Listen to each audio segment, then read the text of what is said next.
પત્રકાર એ દેશનું ચોથું સ્તંભ માનવામાં આવે છે, પણ જ્યારે અમુક લોકો પત્રકારિત્વતાને લાંછન લગાવવાનું કામ કરતા હોય છે.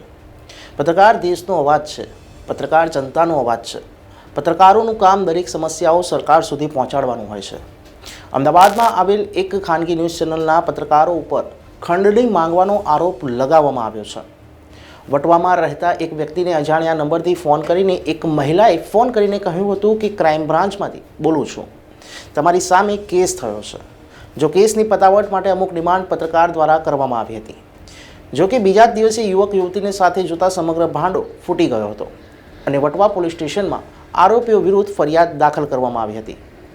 જો કે આ સમગ્ર મામલે હકીકત જાણવા ખાનગી ચેનલના માલિક પાસે ન્યૂઝ ફોર ઇન્ડિયાએ વાતચીત કરી અને સમગ્ર મામલો જાણ્યો હતો.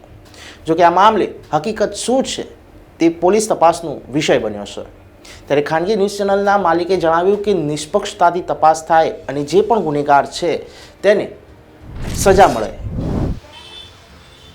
આપની જે ન્યૂઝ ચેનલ છે તેની ઉપર એક કેસ થયો છે, જે ઘટના ઘટી છે. તમારા પત્રકાર દ્વારા એક ખંડણીનો કેસ કરવામાં આવ્યો છે વટવા પોલીસ સ્ટેશનમાં. શું છે સમગ્ર માહિતી, શું હતી ઘટના? जो केस बना है वो हमारा उसमें न्यूज़ चैनल का कोई लेना देना नहीं है. हमारा जो न्यूज़ चैनल में रुखसार पठार और नाजी पठान स्टिंगर तरीके से हमारे यहाँ पे काम करते थे और 9 जनवरी को जब हमारे को सोशल मीडिया के मार्फत एक ऑडियो क्लिप आई जिसके अंदर में रुखसार पठान ने नकली पीएसआई क्राइम ब्रांच बन के फ़ोन किया और कुछ धमकी दी उसको क्राइम ब्रांच आने के लिए. तो हमने 10 तारीख को रुखसार पठान और नाजिद पठान को बुला के रुखसार पठान को हमने 13 दिसंबर को एज ए स्टिंगर हायर किया था स्टोरी बेस्ड, और नाजिद पठान फ्रीलांसर था, उसको हमने आईडी दिया हुआ था क्योंकि वो ऑलरेडी स्टार क्राइम न्यूज़ का रिपोर्टर था और उनके न्यूज़ कवर करता था. तो उसको हमने माइक आईडी इशू किया हुआ था कि भाई जो भी आपकी स्टोरी आएंगी वो हम चलाएंगे. तो 10 तारीख को हमने रुखसार पठान से आईडी कार्ड ले लिया और नाजिद पठान से हमने माइक आईडी ले ली. उसके बाद हमारे को जब 11 तारीख को एक एनजीओ है फ्लैश हैंड, उसने हमारे न्यूज़ चैनल को का लोगो, रजिस्टर्ड लोगो, उसको थंबनेल लगा के और इनको रफ्तार गुजरात का रिपोर्टर बता के उसके अंदर में सब जगह पे रफ्तार गुजरात की बदनामी की, तो जिसके लिए हमने वटवा पुलिस स्टेशन में भी फरियाद की हुई है और कोर्ट के माध्यम से, नामदार कोर्ट के माध्यम से हमने उनको लीगल नोटिस भी भेजा हुआ है. जो हमने उसमें 3 दिन का समय दिया था जो पूरा हो चुका है. अब आगे हम उसमें डेफामेशन का बदनक्शी का केस फाइल कर रहे हैं वकील साहब के मार्फत. तो उसकी आगे की इंक्वायरी के लिए हम आज पुलिस स्टेशन में आए हैं कि उसके अंदर में क्या इन्वेस्टिगेशन है. तो हम ये चाहते हैं कि अब इस मामले की तह तक जाएँ और पुलिस इसके अंदर में जो भी दोषी है, अगर जो स्टिंगर ने उन्होंने कोई भी क्राइम किया है तो उनके ऊपर भी सख्त से सख्त कार्रवाई की जानी चाहिए. उसके अलावा जो ये 2 न्यूज़ चैनल है, शोहरत सैयद और रफ़ीक अंसारी, ये दोनों न्यूज़ चैनल बिना कोई एविडेंस के रफ्तार गुजरात नाम से सब जगह पे न्यूज़ पब्लिश कर रहे हैं, जो सरासर बिल्कुल गलत है. क्योंकि स्टिंगर तरीके से आज अगर कोई भी इंसान काम करता है और वो पर्सनल अपनी लाइफ में बाहर कोई भी काम गलत करता है और उस पूरी ऑडियो क्लिप में या पूरे वार्तालाप में रफ्तार गुजरात का नाम कहीं पे भी नहीं है, उसके बावजूद वो रफ्तार गुजरात को हाईलाइट करके इसमें चला रहे हैं. अगर कोई भी न्यूज़ चैनल का कोई भी स्टिंगर रिपोर्टर कुछ भी गलत करता है तो कायदे से हमको as a news channel owner, as a channel head, हमको दूसरे न्यूज़ चैनल जिसमें कोई भी स्टिंगर तरीके से काम कर रहा है, हमको उसके ओनर को या उसके चैनल हेड को बताना चाहिए कि भाई ये आपके हमने न्यूज़ चैनल वाले बंदे को ऐसे ऐसे करते हुए देखा है. तो हम भी खुद साथ में चल के फरियाद उनके खिलाफ़ दे सकते हैं अगर उन्होंने कुछ भी गलत किया है तो. लेकिन उन्होंने बिना हमारी नॉलेज के, बिना हमारे से कंफर्म किए डायरेक्ट इस चीज़ को हर जगह पे सोशल मीडिया पे चलाया.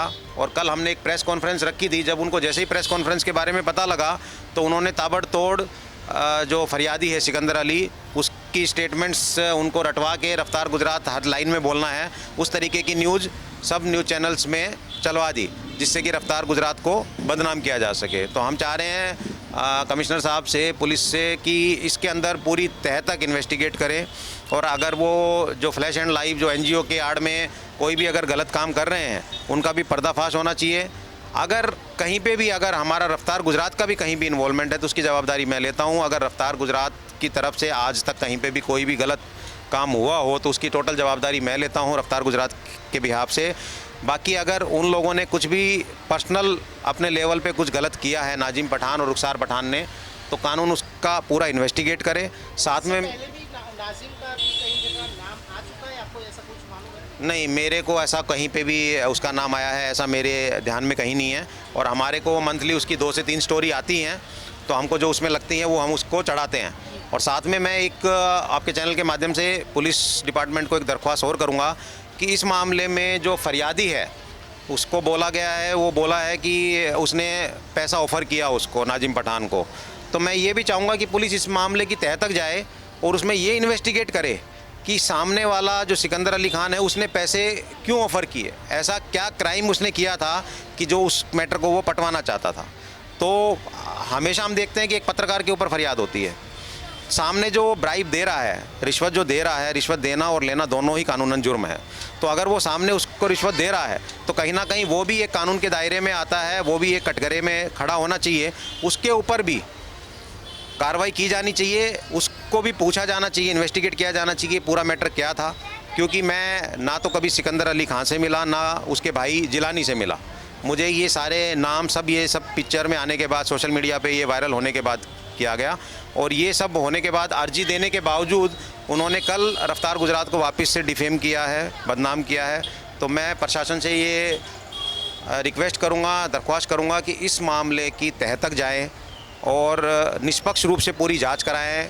कोई भी पुलिस ऑफिसर, कोई भी पुलिस अधिकारी, जो भी डिपार्टमेंट को लगता है उसको ये निष्पक्ष जांच सौंपी जानी चाहिए और इसका खुलासा किया जाना चाहिए। क्योंकि आज हमारे व्यवस्था का चौथा स्तंभ जो मीडिया है उसका काम है लोगों तक सच्चाई दिखाना, और कुछ एंटी सोशल एलिमेंट्स अगर उस चीज़ का गलत फ़ायदा उठा रहे हैं तो उन चैनल्स को उनको बंद किया जाना चाहिए, उनके खिलाफ़ कड़ी से कड़ी कार्रवाई की जानी चाहिए।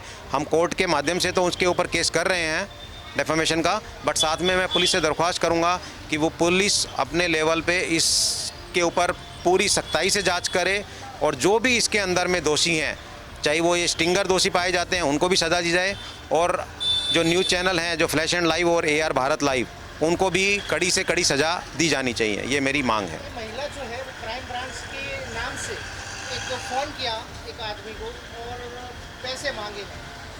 आपके ध्यान में ऐसा कुछ हुआ है कि कभी ऐसा कोई घटना हुई हो नाजिम और इस महिला की? नहीं, महिला तो मेरे पास मात्र 20 दिन से ही 13 दिसंबर को हमने उसको एज ए रखा था स्टिंगर, और 10 तारीख को हमने ID कार्ड उससे वापस ले लिया। तो 17 दिन के अंदर में ये चीज़ हुई। और जो ऑडियो के अंदर में जो हमने सुना है उसमें उसने क्राइम ब्रांच बुलाने के लिए धमकी दी है। उसके अंदर में कहीं भी पैसे की मांगने की कोई बात नहीं है। पैसे की मांगने की बात का कोई प्रूफ नहीं है। पैसे की मांगने का सामने जो पार्टी है, जो फरियादी है सिकंदर, वो उसके ऊपर आरोप लगा रहा है। वो पुलिस इन्वेस्टिगेट करेगी कि ये मैटर के अंदर में मांगनी की गई थी कि नहीं की गई थी, वो एक इन्वेस्टिगेशन का विषय है। तो मैं इसीलिए चाहता हूँ कि ये मैटर जो फरियादी इसके अंदर सिकंदर अली खान है, जो FIR के हिसाब से, उसके बारे में भी पूरी इंक्वायरी की जाए कि अगर सामने वाला पैसा मांग रहा था, इसमें जो बताया गया नाजिम पठान, तो वो किस वजह से मांग रहा था, क्या रीज़न था। आज अगर कहीं ना कहीं कोई इंसान पैसा तब देने की कोशिश करता है जब उसकी कहीं ना कहीं गलती होती है। तो हम ये चाहेंगे कि आपके चैनल के माध्यम से कि पुलिस डिपार्टमेंट इस मामले की तह तक जाए और जो सच्चाई है वो पूरी मीडिया के सामने उजागर होनी चाहिए, ताकि हमारा जो एक चौथा स्तंभ है मीडिया, उसके ऊपर सभी जनता का, सबका भरोसा कायम रहे। और पुलिस इस चीज़ के अंदर में अगर जितना प्रायोरिटी से, जितना इस चीज़ को जितना जल्दी से जल्दी इस मैटर को सोल्व करेगी, उतना हमारे एक पूरे मीडिया डिपार्टमेंट की एक छवि बनी रहेगी और जनता का विश्वास बना रहेगा। तो मैं यही अनुरोध करूंगा कि इस मामले की तह तक जाए, और जहां पे भी हमारी कहीं पे भी ज़रूरत पड़ती है पुलिस डिपार्टमेंट को कोई भी इन्वेस्टिगेशन के लिए, तो हम 24/7 अवेलेबल रहेंगे। धन्यवाद।